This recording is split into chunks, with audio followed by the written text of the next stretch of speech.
Vaša životna deviza. Verujem u Boga i u srpstvo. Dan uoči smrti započeti ponovo sa velikom nadom nije kasno. Na šta ste ponosni u svojoj karijeri? A na godine koje sam proveo u Dverima srpskim. Radio sam ono u što sam verovao i verovao sam u ono što sam radio. A zbog čega se kajete? Pa što nisam ranije došao u Dveri i što nisam bio među osnivačima. Što nisam još uporniji bio u odbrani svojih stavova. Najsvetliji trenutak srpske istorije. Kada je Sveti Sava otišao na Svetu Goru i kada se vratio sa Svete Gore u Srbiju. Dolazak velikog prosvetitelja Dositeja u Srbiju. A najmračniji? Vreme ustaških i komunističkih zločina nad Srbijom. Populistički talas koji je podigao Miloševića na vlast. Koliki je uticaj Srpske pravoslavne crkve na državnu politiku u Srbiji? Značajnije nego pre 20 godina, ali još uvek nedovoljan. Ogroman. Koliki je uticaj sekti u Srbiji? Pa prilično velik s obzirom da je destruktivan.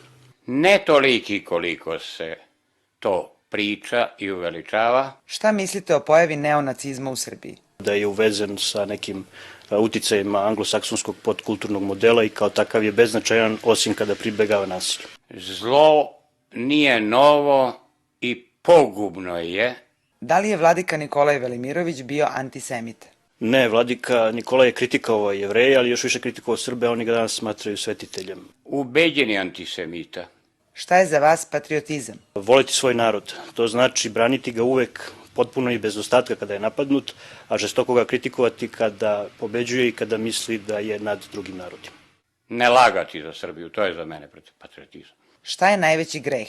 Huliti na duha svetoga, ili kako bi civilno rekli, odreći se života i poricati život u bilo kom vidu. Laž javno izrečena. Može li neko da bude dobar pravoslavni vernik, a da ne ide u crkvu? Svi pravoslavni vernici su deo crkve, međutim crkva, središte crkve je liturgija i bez liturgije nema ni crkve ni vernika. Može sigurno. Treba li papa da poseti Srbiju?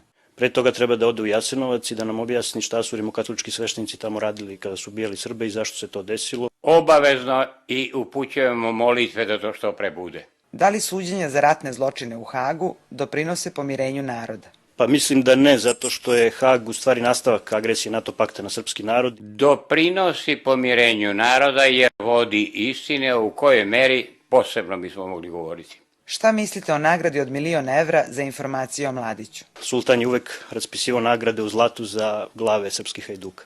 Nisam je razumeo, ali znam da je niko ovde neće primiti. Šta očekujete od novih pregovora o Kosovu? Nastavak pregovora. Kompromis i istorijsko pomirenje Albanaca i Srba. Da li je podela Kosova za vas prihvatljiva? Nije, zato što je to takođe otimanje teritorije srpskom narodu. Za mene apsolutno nije. Šta Srbija treba da učini ako Albanci na Kosovu proglase nezavisnost? Da taj akt proglasi ništavim, da ne prihvati tu vrstu okupacije i da nastavi da se bori za svoj povratak na Kosovo i Metohiju. Srbija treba da savetuje Srbima šta god bilo da ostanu na Kosovu. Koliko nas bude na Kosovu, toliko će Kosovo biti naše. Kako vi vidite rešenje statusa Kosova? Pa vidim u okvirima koji predlaže naš pregovarački tim. Evropska regija sa nekom vrstom nadgledane državnosti. Treba li Srbija da uđe u NATO? Ne, NATO je jedan agresivan osvajački vojni pakt koji ima imperijalan duh. Obavezno i to je pravi put Srbije. Opišite jednim pridevom političku scenu u Srbiji. Maglovita. Mutljag. Ocenite dosadašnji rad vlade ocenom od 1 do 5. 3. Upotrebit ću izraz vladike Nikolaja 0 ispod jedinice. Opišite jednim pridevom Vojislava Koštunicu. Pošten. Osvetoljubiv. Borisa Tadića. Prihvatljiv. Kolebljiv. Velju Ilića. Narodski. Neotesan. Tomislava Nikolića. Patriota. Nesimpatičan. Čedomira Jovanovića. Neprihvatljiv. Energičan. Ćirilica ili latinica? I jedno i drugo su srpska pisma, ali prioritet ćirilici zato što je ona jedan od stubova našeg identiteta. I ćirilica i latinica. Šta cenite kod drugog sagovornika dvougla? Cenim to što mislim da je iskren u stavovima koje iznosi, za razliku od mnogih koji slične stavove iznose, a od toga imaju velike imovinske koristi. Ne govorim lično, ali u nekim tekstovima cenim nezlobivost. Šta mu zamerate? To što tako olako osuđuje i srpsku crkvu i srpski narod i Dveri srpske. Što ne prave razliku između crkve kao spasenske ustanove i crkve kao društvene i političke organizacije. Šta biste mu poručili? Da dođe na našu tribinu na Mašinac četvrtkom, da vidi da mi tamo ne pravimo spiskove podobnih Srba. Sa crkvom da ne mešaju nacionalizam koji je po učenju crkve jeres i greh.